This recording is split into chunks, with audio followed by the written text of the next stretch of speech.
The jinns used to, from a very old time, and they were here when the jinns were residing on the earth and there was no humans on the earth. They were on this earth and they were causing a lot of mischief on the earth, and when a messenger would come, they would kill that messenger. And the story goes that he had already announced to the angels. He said, I'm going to create a man from dirt.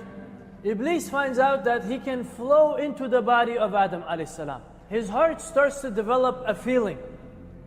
And it's the feeling of jealousy. He turns to Allah subhanahu wa ta'ala. He says, I swear by your honor. He says, because you misguided me, I'm going to turn all of them away from your deen. People were engaging in the worship of the devil.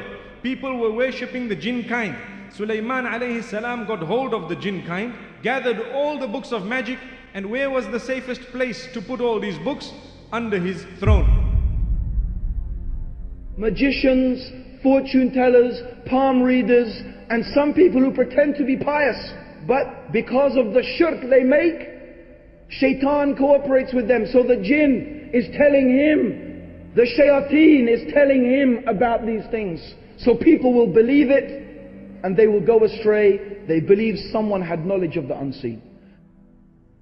Now, can we attribute now when people, this paranormal activity going on in some of these, they say haunted houses, they felt like a presence of something even by the graveyards. Can we pinpoint it as Muslims that this is the work? And again, these are based on true story incidents where people get possessed by the jinn, these, can you say evil spirits? What's the proper way of getting this jinn out? There would come in the end of time great liars, to the point where they are false Christs, claiming to be false prophets, would lead you astray. And they will come to you with a type of speech that you nor your parents have ever heard of before. We begin to see the climax of a major change in society, the climax of a new world order.